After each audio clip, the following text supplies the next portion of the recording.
أعوذ بالله من الشيطان الرجيم بسم الله الرحمن الرحيم وإذ أخذنا ميثاقكم ورفعنا فوقكم الطور خذوا ما آتيناكم بقوة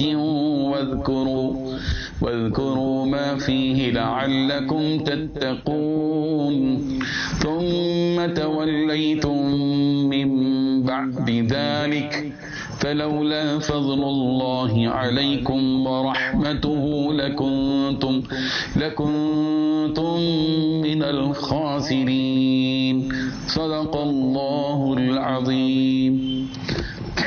حاضرین کرام، جیسے کہ پچھلی آیات میں یہ بات بھی بیان کی گئی تھی کہ بنی اسرائیل کو جب اللہ تبارک و تعالیٰ نے تورات عطا کی، حضرت موسیٰ علیہ السلام اپنے 70 آدمیوں کو لے کر گئے تھے. جب انہوں نے مطالبہ کیا تھا کہ ہم خود اپنی آنکھوں سے اللہ تعالیٰ کو دیکھنا چاہتے ہیں، اور پھر ان کے اوپر موت طاری کی، پھر اللہ تعالیٰ نے ان کو زندہ کیا. جب حضرت موسیٰ علیہ السلام تورات کے ساتھ ان 70 آدمیوں کو، نمائندہ شخصیات کو لے کر بنی اسرائیل کے پاس آئے، تو ان 70 آدمیوں نے بنی اسرائیل سے آ کر گواہی دی کہ بھائی ٹھیک ٹھاک معاملہ ہے، اور یہ جو تورات ہے یہ اللہ تعالیٰ کی واقعی کتاب ہے، حضرت موسیٰ علیہ السلام کو دی گئی ہے، ہم اس کی تصدیق کرتے ہیں. لیکن ساتھ ہی اپنی عادت کے مطابق بنی اسرائیل کے ان 70 آدمیوں نے جو منتخب تھے، انہوں نے ایک بات اپنے طور سے اس میں آمیزش کر لی، ملا لی، جیسے دودھ میں پانی ملا لیا جاتا ہے ویسے ہی انہوں نے اس حق بات میں حقیقت میں ایک باطل چیز کو انہوں نے ملا لی. انہوں نے یہ بات کہی اپنی قوم سے کہ بھائی اللہ تعالیٰ نے ہم کو ساتھ ہی یہ بات بھی بتا دی کہ بھائی یہ تو اللہ تعالیٰ کا حکم ہے، یہ تورات ہے، احکامات ہیں، ان میں سے جو آسان ہو اس پر عمل کر لو، اور اگر عمل نہیں کریں گے تو تمہارے لیے معاف. یہ اپنی طرف سے ان 70 آدمیوں نے بنی اسرائیل کے سامنے آ کر گواہی دی اور جھوٹی بات اس میں سے ایک ملا دی. ظاہر بات ہے کہ بہت بڑا جرم تھا. ان لوگوں نے اس لیے کیا کہ اس میں چونکہ بعض احکامات ایسے ہیں جس میں مشقت کے کام تھے اور ان کے لیے کرنا بہت مشکل محسوس ہوا، اس لیے اس میں تحریف کر لی اور اس میں کہا کہ بھئی اللہ تعالیٰ نے یہ حکم ہم کو دیا ہے کہ تورات ہے، یہ عمل کر لو، جو مشکل کام ہے نو پرابلم، بس وہ معاف ہے تمہارے لیے. ایسی بات انہوں نے کہہ دی.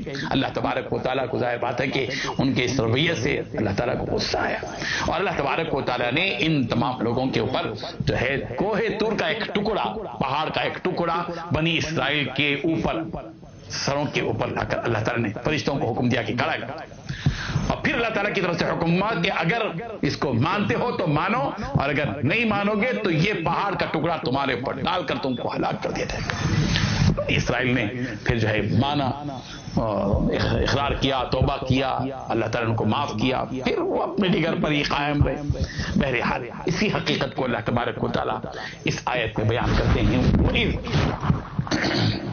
اور اس وقت کو یاد کرو جب کہ اخذنا میثاقکم، ہم نے تم سے عہد لیا، مضبوط عہد لیا ہم نے تم سے، ورفعنا فوقکم الطور، اور تمہارے اوپر طور پہاڑ کو لا کر کھڑا کر دیا، معلق کر دیا تمہارے اوپر، اور پھر تم سے کہا گیا خذوا ما آتیناکم، ہم نے جو تم کو دیا ہے اس کو مضبوطی سے تھامو، پکڑو اس کو.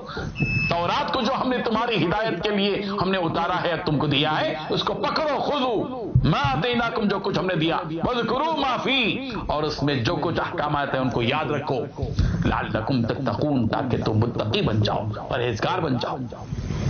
ثم تولیتم من بعد ذلک، پھر بھی تم لوگوں اس کے بعد جو ہے منہ موڑ لیا، تم نے اپنا رخ موڑ لیا.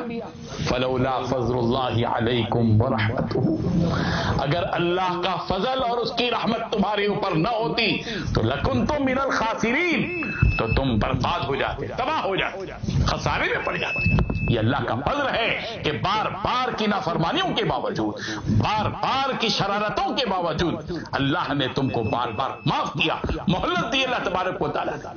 اس آیت سے معلوم ہوا کہ اللہ کے بندوں کو چاہیے کہ اللہ تبارک و تعالیٰ کی طرف سے جو ہدایات، جو احکامات دیے جائیں، چاہے وہ آسان ہو چاہے وہ مشکل ہو، ان پر عمل کریں.